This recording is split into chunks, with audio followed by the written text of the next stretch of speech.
वो कहते हैं ना कि जैसी करनी वैसी भरनी। इंसान जैसा काम करता है उसे उसका फल भी वैसा ही मिलता है। अगर आपने अच्छे कर्म किए होंगे तो आपको उसका अच्छा फल मिलेगा, और आपने बुरे कर्म किए होंगे तो आपको उसका बुरा फल मिलेगा। अगर किसी के साथ कुछ बुरा होता है तो लोग कहते हैं कि इसने पिछले जन्म में ज़रूर कुछ बुरा किया होगा, इसलिए ही उसके साथ ऐसा बुरा हुआ। और अगर किसी के साथ कुछ अच्छा होता है तो लोग कहते हैं कि इसने पिछले जन्म में ज़रूर कुछ अच्छा काम किया होगा, इसलिए ही इसके साथ आज ये अच्छा हुआ।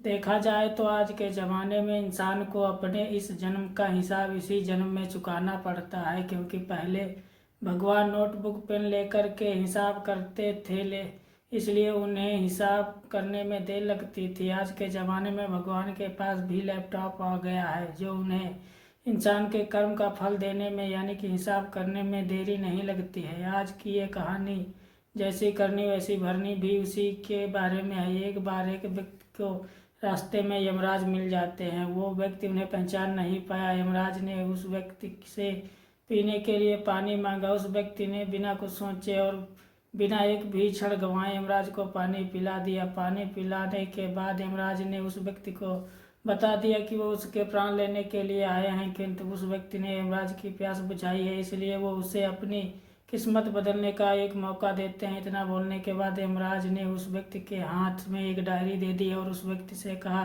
कि तुम्हारे पास 10 मिनट का समय है। इस डायरी में तुम जो भी लिखोगे वही सच में हो जाएगा, लेकिन ध्यान रखना कि तुम्हारे पास केवल 10 मिनट ही हैं। उस व्यक्ति ने डायरी खोल कर देखा कि पहले ही पेज पर लिखा था कि उसके दोस्त को लॉटरी मिलने वाली है और वो करोड़पति बनने वाला है। वो व्यक्ति ने वहाँ लिख दिया कि उसके दोस्त को लॉटरी ना निकले। अगले पेज पर लिखा था कि उसका एक रिश्तेदार चुनाव जीतकर मंत्री बनने वाला है। उसने वहाँ पर लिख दिया कि उसका रिश्तेदार चुनाव हार जाए। इसी तरह वो पेज पलटता रहा और अंत में उसे अपना पेज दिखाई दिया। जैसे ही उसने कुछ लिखने के लिए अपना पेन उठाया कि यमराज ने उस व्यक्ति के हाथ में से डायरी वापस ले लिया और कहा कि बस तुम्हारे 10 मिनट अब खत्म हो गए हैं, अब कुछ भी नहीं हो सकता। यमराज ने कहा कि तुमने अपना पूरा समय दूसरों को बुरा करने में व्यतीत कर दिया और अपने आप को ही खतरे में डाल दिया। अब तो तुम्हारा अंत निश्चित है। अब तुम्हें कोई नहीं बचा सकता, क्योंकि तुम अपने आप को ही नहीं बचा पाए। यह सुनकर वो व्यक्ति बहुत ज़्यादा पछताता है, लेकिन अब पछताने से कुछ नहीं हो सकता, क्योंकि अब सुनहरा मौका उसके हाथ से निकल चुका था। शिक्षा: अगर भगवान ने आपको कोई शक्ति दी है तो कभी किसी का बुरा न सोचें और न ही किसी का बुरा करें। दूसरों का भला करने वाले सदा सुखी और दूसरों का बुरा